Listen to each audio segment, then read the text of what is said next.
Hello and welcome back to Chronicles from a Caribbean Cubicle podcast. This is Francis Wade, and here's an article I wrote for the Jamaica Gleaner. It's entitled, How Long Should Your Strategic Plan Be For? You're about to begin a fresh round of strategic planning. The team is eager, but before the retreat starts, you have a tricky decision. What length of time should your organization create a plan for? Some already have strong opinions. The head of sales wants a 2-year plan. He needs the retreat to be short so he can go back to hitting his numbers.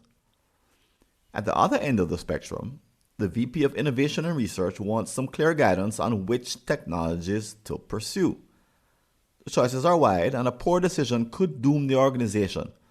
She's thinking of a 40 to 50-year planning horizon. They are both persuasive, but you need to make a choice.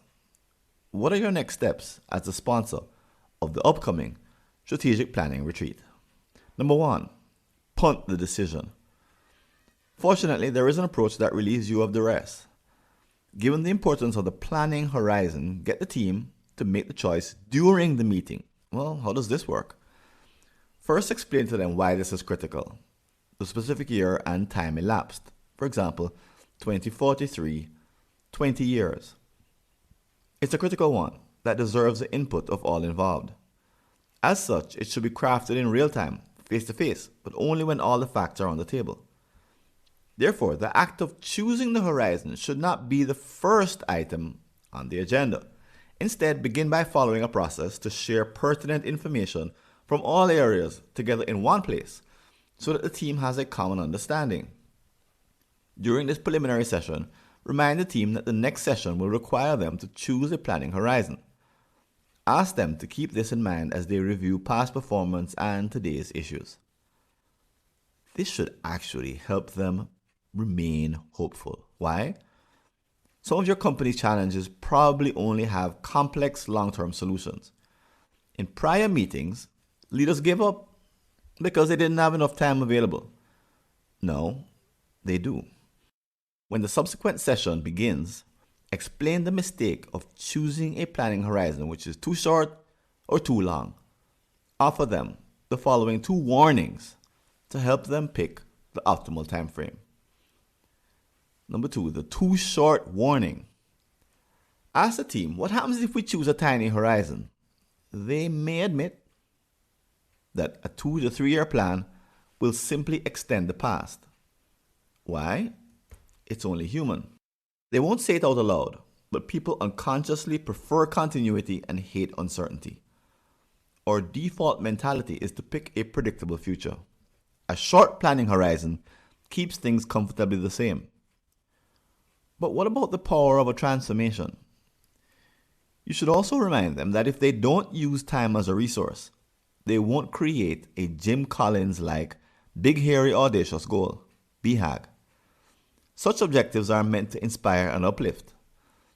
They give meaning and add resilience, especially to younger staff. Also, with a short planning horizon, key problems which need time will remain unsolved. Plus, you'll also be missing important trends. For example, a 5-year planning horizon blocks you from seeing developments which take 7 years to mature. By contrast, if your competitors consider a longer time frame, they might include the trend in their thinking to their advantage. Finally, aggressive executives love short time frames because they see it as a way to force staff to work harder and achieve results sooner. The problem is that some projects, like pregnancy, can't be rushed. Don't pretend that magic is real, or you will see employees merely going through the motions, doing the minimum. Why? At its heart, short-termism is a synonym for selfish leadership. My current needs trump your future needs. It's as if the team is also saying, instead of making difficult decisions now, we will leave them for you young folk in the hope that you still have time. It's the very opposite of sustainable business thinking. Number 3, the too long warning. Sometimes team members become true believers in long-term reasoning. They say the more the merrier and call for a 100-year planning horizon. They may even cite examples of Asian organizations which do so. However, you should take a look at your environment. Chances are a planning horizon which is too long will mystify stakeholders who can't relate. Instead of being inspired, they'll become cynical. Also, you might not have the resources or skills to plan too far out. Remember, whichever horizon you choose must be connected back to today.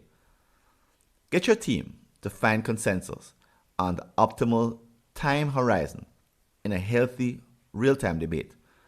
It will set the stage for the success of your organization's strategic plan.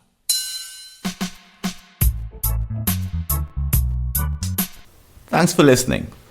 Do you have an unsolved problem in your Caribbean company related to strategy, productivity, engagement, or business process improvement? Just visit a searchable listing of all my prior articles and you may be able to help yourself to a fresh line of thinking. Go to blog.fwconsulting.com or see the show notes.